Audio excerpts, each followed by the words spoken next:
Assalamualaikum warahmatullahi wabarakatuh. Perkenalkan, nama saya Aida Kurniasari. Saya peserta kelas manajemen SDM.net, batch ke-16. Kali ini saya akan mempresentasikan ujian portofolio HR Staff. Eh, Selama kelas batch 16 ini, hal-hal yang saya pelajari yaitu mengenai tentang industrial relation, recruitment administration, basic payroll, dan people development. Untuk ujian portofolio sendiri, saya akan membacakan latar belakangnya. Untuk perusahaan di bidang food and beverage atau F&B, yaitu PT MSDM Kopi Bahagia dengan brand MSDM Kopi. Owner meminta HR untuk menyiapkan draft PKWT untuk calon karyawan bernama Kang Koding sebagai project manager. Lalu membuat estimasi pengupahan karyawan tersebut dan membuat draft iklan lowongan kerja untuk posisi sosial media spesialis. Tidak hanya itu juga, HR pun diminta oleh owner untuk membuat program learning and development atau L&D kepada seluruh kru PT MSDM Kopi Bahagia agar memiliki kompetensi dalam melakukan aktivitas penjualan online.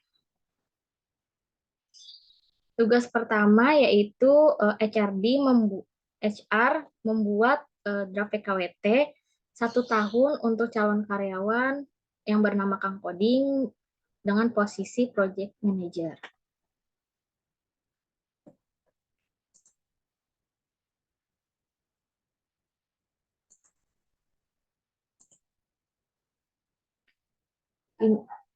Berikut ini draft perjanjian kerja waktu tertentu atas nama Kang Koding dengan posisi project manager.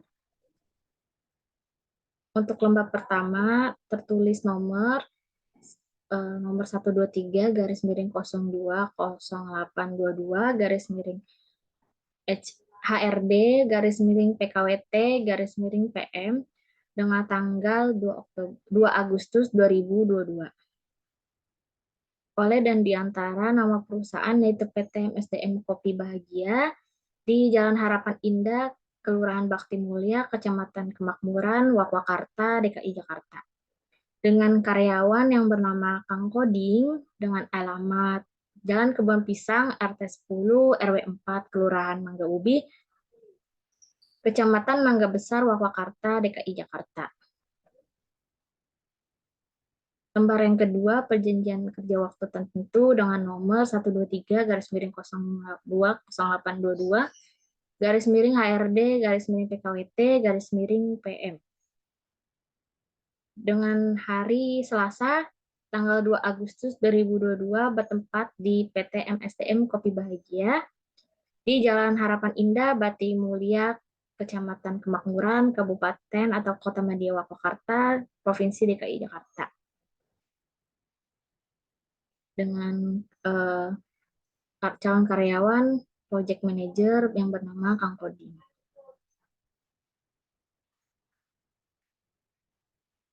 Di dalam draft perjanjian kerja waktu tertentu terdapat pasal-pasal seperti pasal ke-1 kesempatan kerja untuk waktu tertentu, pasal kedua hak dan kewajiban para pihak, kemudian ada larangan-larangan,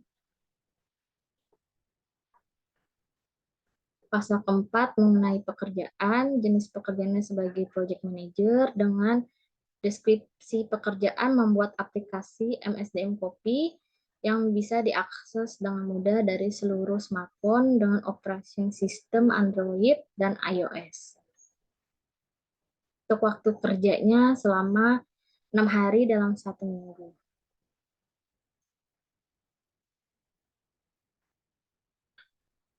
Kang Koding mendapatkan gaji pokok sebesar 10 juta rupiah per bulan. Upah pokok sebesar 10 juta rupiah dalam 1 bulan.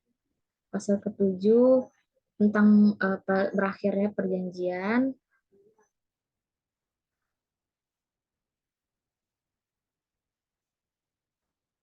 Dan yang terakhir, tanda tangan antara pihak perusahaan, yaitu Direktur Bapak Justin Atmaja dengan karyawan Kang Poding sebagai Project Manager.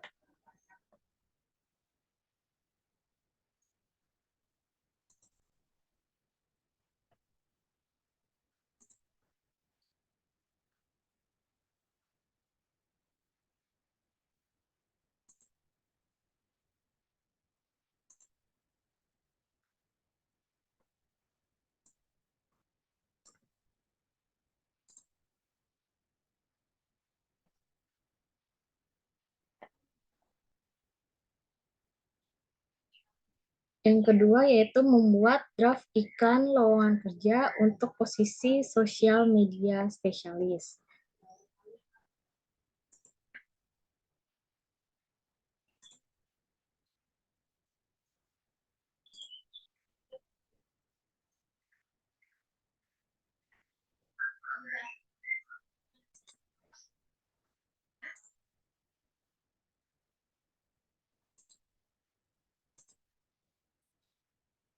Untuk posisi social media list, kualifikasinya adalah pendidikan minimal S1 jurusan komunikasi, public relation, dan juga marketing. Yang kedua, memiliki pengalaman 1 tahun sebagai social media spesialis dengan usia maksimal 27 tahun, familiar dalam menggunakan sosial media seperti Instagram, YouTube, Twitter, dan TikTok, menguasai software editing, videografi, dan fotografi, memiliki kemampuan copywriting yang baik, kreatif, mengikuti tren sosial media, dan detail. Dan yang terakhir, mampu bekerja secara individu dan tim. Untuk deskripsi pekerjaan sebagai social media spesialis, mengelola website dari berbagai akun media sosial perusahaan, menyusun menyusun konsep dan konten dengan menarik, sesuai dengan brand image terutama Instagram dan TikTok. Yang ketiga, up to date dengan perkembangan tren dan fitur di media sosial. Bisa membangun yang keempat, bisa membangun komunikasi dan hubungan baik dengan media seperti influencer ataupun agensi pihak ketiga lainnya untuk bisa berkolaborasi atau bekerja sama. Menciptakan kedekatan dengan audiens dengan menanggapi pesan maupun komentar di sosial media dengan baik. Dan yang terakhir, membuat laporan sosial media.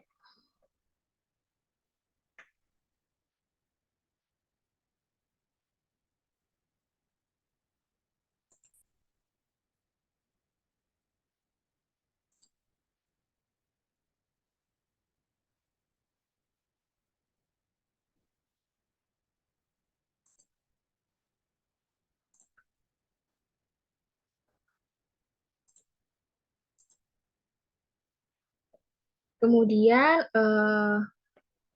HRD membuat estimasi pengupahan dengan nama karyawan Kang Poding, status pegawai ini itu saat ini kontrak, dengan status perkawinan, menikah dengan 1 anak. Untuk saat ini Kang Poding belum mempunyai NPWP dengan metode pengupahan gross. Angka yang pertama yaitu menghitung perhitungan PPh 21. Dan yang pertama, menghitung penghasilan bruto. Untuk upah pokok, Kang Poding mendapat 10 juta rupiah per bulan. Untuk tunjangan tetapnya 3 juta. Untuk tunjangan tidak tetapnya 675.000. Jaminan kecelakaan kerja sebesar 0,24%, yaitu 24.000. Jaminan kematian sebesar 0,3%, yaitu 30.000. BPJS Kesehatan yang dibayar perusahaan sebesar 4%, yaitu 400.000. Kemudian akan dijumlahkan sebagai penghasil bruto dalam sebulan, yaitu 14.129.000 rupiah. Kemudian ada biaya pengurang, yaitu biaya jabatan 5% sebesar 500.000, jaminan hari tua 2%, yaitu 200.000, jaminan pensiun 1%, 90.776 rupiah. Karena Kang Koding ini upah pokoknya 10 juta rupiah, maka maksimal untuk jaminan pensiun itu maksimal 90.776 rupiah, atau upah pokoknya itu sebesar 9.776.000. Karena Kang Koding ini lebih besar dari 9.776.000, maka untuk jaminan pensiun ini maksimal itu di 1%, itu sebesar 90.776. Kemudian penghasilan neto sebulannya dikurangi dari penghasilan bruto sebulan dan biaya-biaya pengurang lainnya, hasilnya 13.338.224. Kemudian jumlah bulan sejak bergabung bekerja yaitu 5, dan penghasilan neto setahun yang sebesar 66.691.120. PTKP-nya 63 juta karena Kang Koding status menikah dengan satu anak, yaitu K1 sebesar 63 juta. Kemudian kemudian dikurangi, yaitu penghasilan neto setahun dikurang PTKP, hasilnya 3.691.120, itu akan menjadi penghasilan kena pajak, yaitu PKT. Dibulatkan menjadi 3.691.000. Kemudian PPh 21 terhutang setahun, yaitu 5% dari PKP, karena Kang Koding dikenakan satu kali tarif, yaitu 184.550. Lalu kemudian total PPh 21 terhutang selama 1 tahun sebesar 184.550, dan dibagi dalam 1 bulan yaitu 36.910 apabila memiliki NPWP. Jika tidak mempunyai NPWP akan dikalikan 120%. Karena Kang Koding ini NPWP-nya tidak ada, maka 36.910 dikali 120% akan menjadi 44.292 rupiah. Ini untuk PPh 21 atas nama Kang Koding sebesar 44.292 rupiah. Setelah PPh 21 sudah dihitung, maka kita akan membuat estimasi pengupahannya. Di sini berikut ini rinciannya, itu pendapatan sebesar upah pokoknya 10 juta rupiah, tunjangan tetapnya sebesar 3 juta, tunjangan tidak tetapnya 675.000. Total pendapatannya sebesar 13.675.000. Lalu dipotong beberapa biaya-biaya potongan lainnya seperti PPh 21 terhutang sebulan sebesar 44.292 rupiah, JHT 200.000, iuran pensiun 1% 90.776, BPJS Kesehatan 100.000, total potongannya yaitu 435.068 rupiah.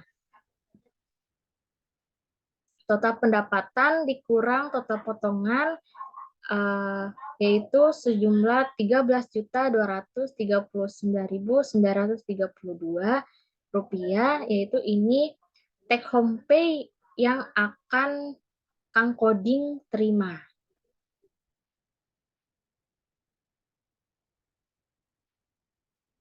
Kemudian HR diminta untuk membuat L&D atau Learning Development kepada seluruh kru MSDM Kopi. Dengan metode TNE, yaitu Process Training with Analysis. Identifikasinya berdasarkan observasi, kopi MSDM menjadi viral dan disebut banyaknya para pembeli yang ingin membeli kopi tersebut.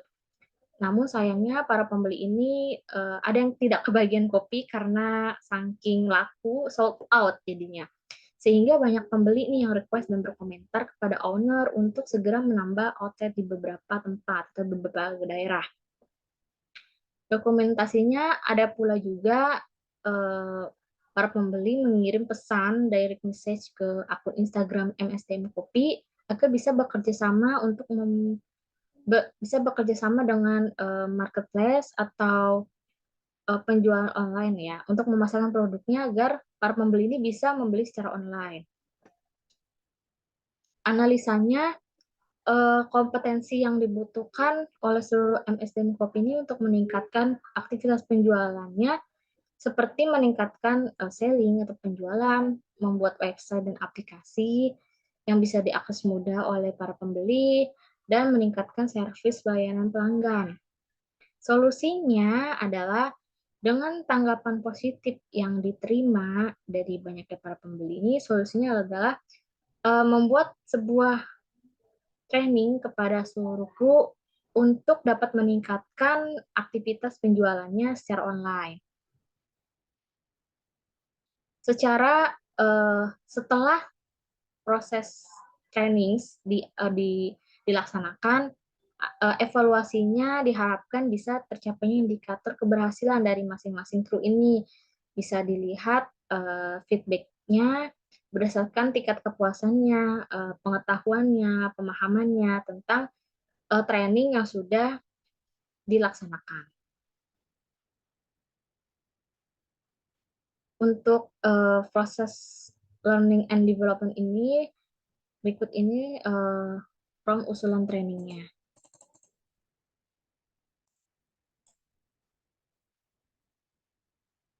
Ini contoh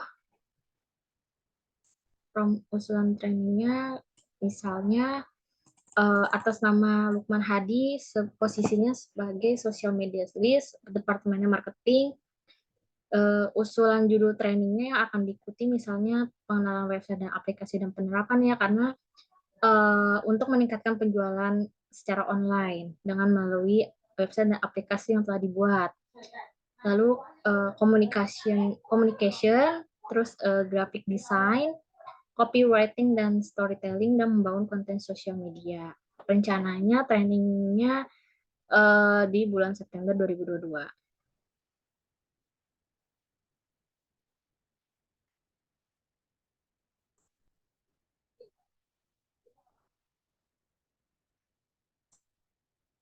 Lalu kemudian Devina Anggita sebagai copywriting sama dengan materi yang sama. Terus Excel Dwi Putra, posisi marketing, pengenalan website, aplikasi dan penerapannya, komunikasi, sosial media strategi, brand strategi, handling komplain yang akan dilaksanakan bulan Oktober 2022. Lalu Mikhail Mario dengan posisi marketing dengan training materi yang sama.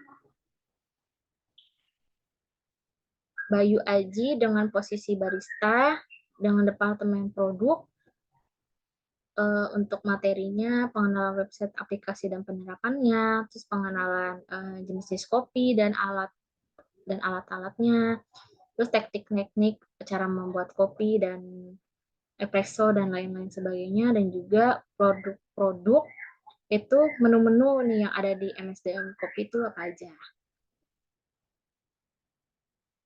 Untuk materi tersebut eh, diikuti oleh 2 orang yang bernama Bayu Aji dan Satrio Hermanto. Di bulan Desember diikuti oleh 3 orang, yaitu Liana Adelia sebagai waiters, Anggun sebagai waiters, dan Anissa Semana sebagai kasir.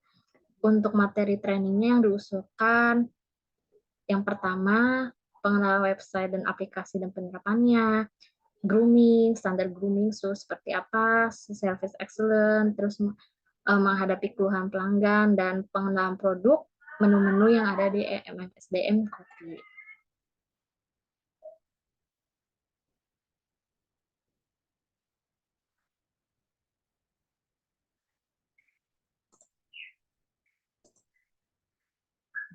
setelah training sudah dilaksanakan, kemudian akan dibikinkan from tingkat pemahaman terhadap materi training tersebut. Dari aspek kepuasannya, peserta trainingnya bisa melakukan dapat memberikan nilai. Bisa contoh pemahaman terhadap keseluruhan materi training, terus pemahaman terhadap poin-poin utama dalam materi training tersebut, terus manfaat materi trainingnya untuk meningkatkan kompetensi masing-masing kru, terus cara menerapkan materi tersebut dalam pekerjaan sehari-harinya, dan bagaimana setelah training itu dilaksanakan bisa menyampaikan materi tersebut kepada rekan-rekan yang lain. Ini untuk indikatornya 1, 2, 3, 4, 5 dengan nomor 1 sangat kurang, nomor 2 kurang paham, ketiga cukup paham, keempat paham, kelima sangat paham. Lalu kemudian ada from kepuasan trainingnya, aspek kepuasannya. Kepuasan mutu materi pelatihannya, terus bagaimana instruktur pelatihan dalam menyampaikan training tersebut, apakah peserta training ini puas, lalu manfaat materi pelatihannya terhadap bisa meningkatkan keterampilan dalam pekerjaan sehari-harinya.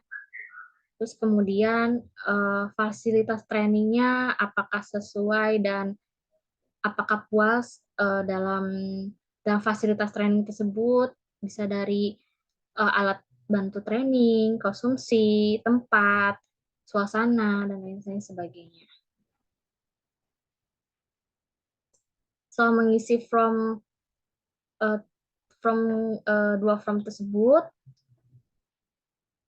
dibikinlah program evaluasi dan feedback-nya.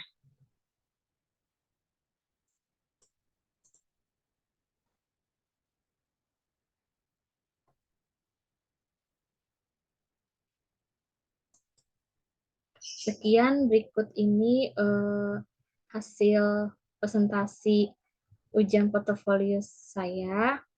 Terima kasih atas kesempatannya. Mohon maaf apabila ada kesalahan dan kekurangan. Assalamualaikum warahmatullahi wabarakatuh.